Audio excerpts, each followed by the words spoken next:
Let's talk a little Super Bowl. Right now, joining us, a member of the Carolina Panthers, a receiver. He won a lot of championships here in Tuscaloosa, 3 to be exact. Kevin Norwood, I hope you're doing well. Welcome back to Tuscaloosa, Alabama. Hey, how you doing? Thanks for having me. Absolutely. Sort of describe what's going through right now as preparations for the upcoming Super Bowl and sort of what's going through your mind as you're on this big stage for the Super Bowl. Well, just staying focused. When we go down there, it's going to be a lot of people there. It's going to be very hectic. A lot of people grabbing from left to right, one autographs, one just come with you and stuff like that. Time you don't have when you should be focusing on the game, and stay away from the glitz and glamour, and just stay focused. Really, that's the main thing we're trying to do right now. Even though we're here right now in Charlotte, just trying to get a couple of practice in and get a head start on the team, and so we can go out and do what we do best. Let me ask you about just this team. Just judging from this team, it has a unique feel about it. It seems to be that you guys have fun playing the game of football. I mean, these guys, they've been going out and, they've been doing this before I got here, and, I was just kind of tag along and joining them, but these guys have been doing it, man. They've gone out there having fun and just playing relaxed, not playing all stiff and stuff like that, man. And on top of that, they're playing as a team. No, it's not one individual. I know you hear people talk about Cam a lot, but Cam can't do it without his O-line, and defense doing their job and the receivers doing theirs. So everybody's working as one right now, and it's fun. It's fun winning. This is where everybody wants to be at the end of the year. Let me ask you about Cam Newton. Any Alabama-Auburn talk between you and Cam Newton from time to time? Well, I got to talk to him when his team is actually doing good. They didn't do too good this year, so it wasn't too much to talk about. But I mean, do you ever walk in with that Alabama shirt on and just? I'll walk in. I have a beanie I walk in with just about every day. They know. They hate, of course. They get mad. You wear this almost every day. It is what it is. Roll Tide. Just show them the rings, man. Show them the rings. I mean, you got plenty of those. Yeah, that I do. Thank God. No doubt. Kevin, let me ask you about Mike Shula for a couple of minutes. His ties back to the University of Alabama. What's it like working as an offensive coordinator and with Mike Shula? It's pretty great. He's from, he went to Bama and stuff like that. Great alumni. But he's a very, I guess, specific coach. He's one of those guys that likes everything done the way he has it visioned, which makes him a really, really great coach because he focuses on the little things. Because we all know the little things add to become big things. So that's his main thing, and it's great working with him because that's pretty much my motto too. See a little, see a lot. So it's pretty great working with him. Does Alabama ever come up with Mike Shula? Every once in a while. I'm usually one of the first ones in the meeting room, and he walks in and just asks about Bama and stuff like that. So just every once in a while, not too much. Well, I had a chance, and I've never told you this, but I worked under Mike Shula at the University of Alabama football office, and I always enjoyed my conversations. I mean, really? Yeah, he came in at a hard time at Alabama, and it was sanctioned with probations, and you've often thought he was it was a unique transition, but you look at Mike Shula, you won't find a nicer guy. He is a super nice guy. Yeah, he really is. He really is. I tend to mess with him sometimes. Like one time I found this article of him. I think I forgot what it was, but I think he was like a Heisman finalist or something like that.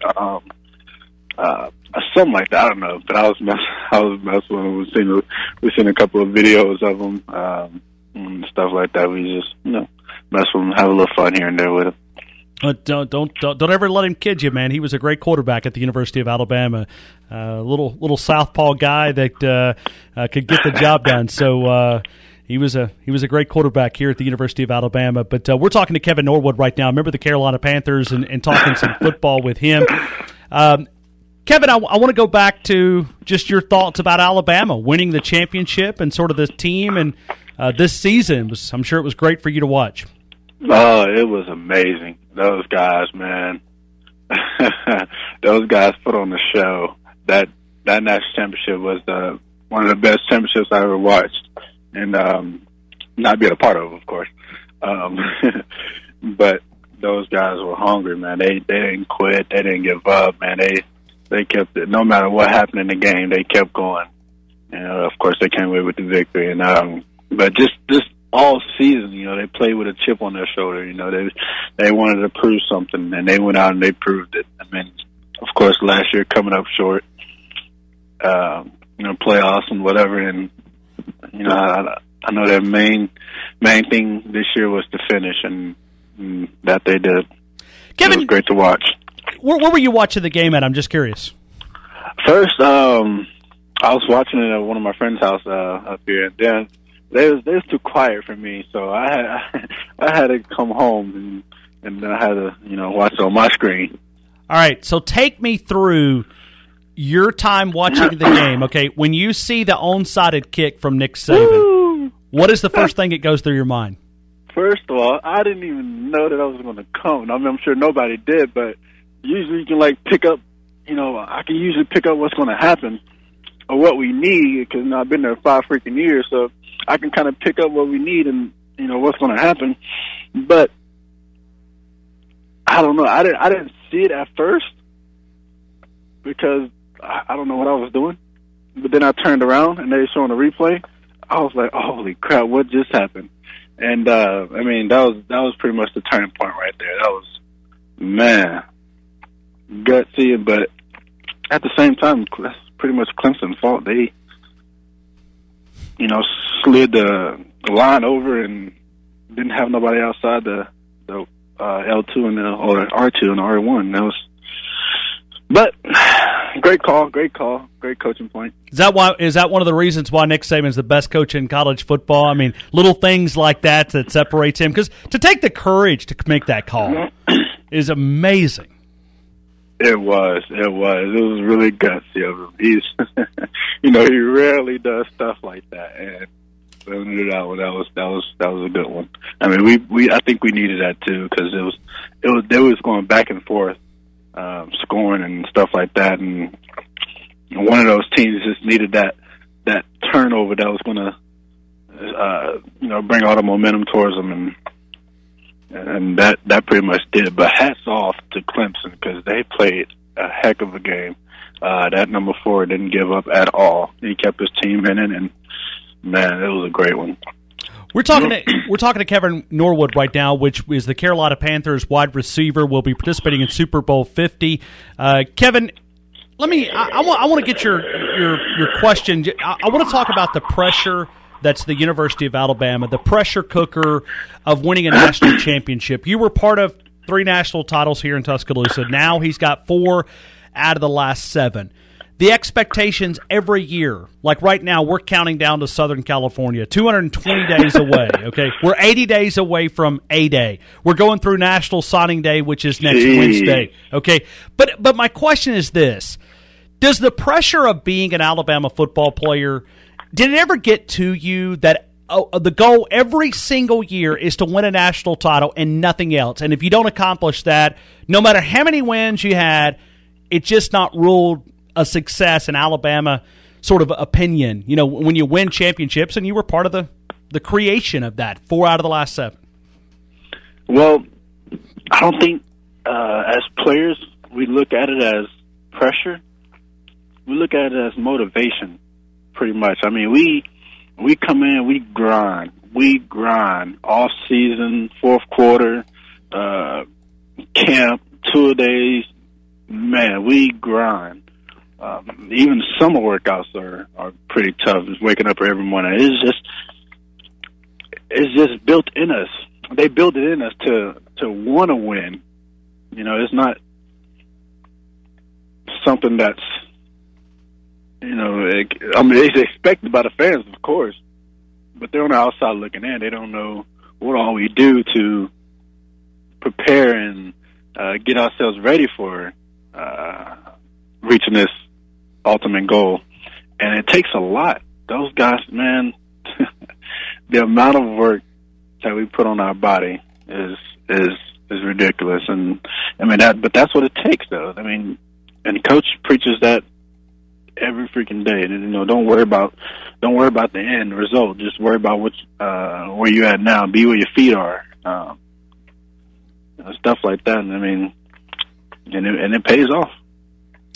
Final couple of questions here. We're talking to Kevin Norwood, a member of the Carolina Panthers. Now, you had a big update. You've got married since we last spoke, correct?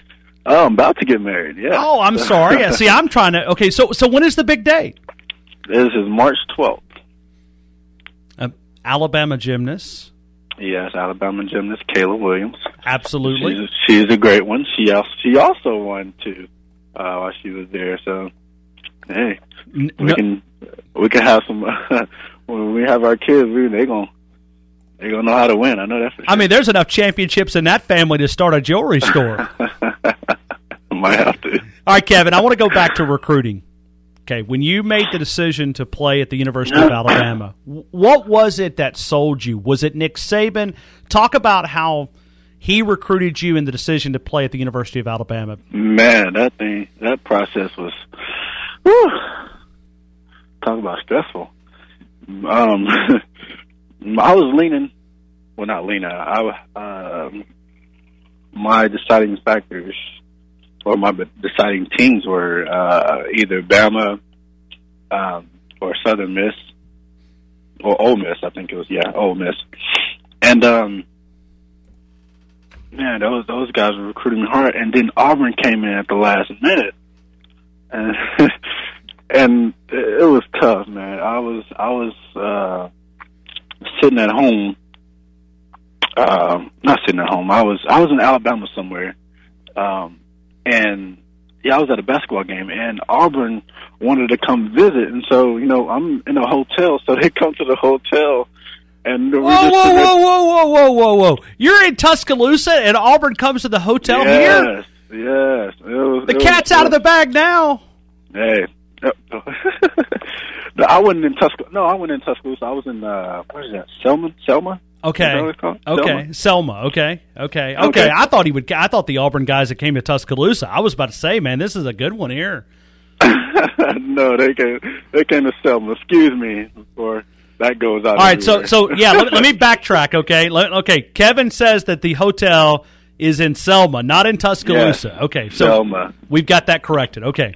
So Auburn tries to get you to come to their place. Okay, I'm ready. Yeah. They try to get me to come take a visit, and of course I agree because I wanted to view my options or whatever. But somehow I don't know how Coach Saban found out about it. 10 minutes later, I got a phone call. I was like, Jesus, what is going on? I was just wanting to view my options. What did Saban say to you? It wasn't Coach Saban. It was Coach Burns. Excuse me. It was Coach Burns who called. And actually, Coach Saban did call afterwards, and they pretty much didn't want me to take the visit. Of course not. Kevin, what are you doing thinking about Auburn? What are you doing thinking about? I didn't know the tradition. I didn't know what was going on. I didn't, the rival, all that. I didn't too much care about that. I wasn't here at the time. Well, no, I was trying to pretend to be Saban's voice, like in that tone of voice. Kevin, what are you thinking? That's the type of voice I was trying, but I did a very poor job of trying to personate Nick Saban. I thought that was you. I thought you were just being you. No, I could have used some different adjectives and I'd have sounded a little closer to Nick Saban, but I tried not to there. So, all right. Well, Kevin, listen, man, we are so happy in Tuscaloosa, for one, to be able to follow your NFL career, but a great member of the University of Alabama family. Best of luck in Super Bowl 50. Add some more jewelry to that collection. Yep. And also get one for that gray-headed safety. I forget his name, but he's from Alabama. No, I'm just teasing. But yeah, man, wouldn't it be nice to see the gray-headed guy win a championship? And I hope. He has won one. He's won one in New Orleans. Right, but another one, and another one. Yes, of course. Roman's a good guy, man. He is a really great guy, really great friend. And man, go get a championship and add to the jewelry collection. And I enjoy talking with you here in Tuscaloosa. It's always great to talk college football. And if we don't have a chance to talk prior to the wedding, best of luck there. I hope you don't get nervous or anything. I will be. Don't worry. All right. Well, hey, where is the wedding? Is it back in Mississippi? Of course not. Okay. You don't want to give out the secret of okay. All right. Well, I mean, us Alabama fans, we might crash it or something. I mean, you'll try to find a way to show up and, I mean, yeah. All right. That'll be hilarious.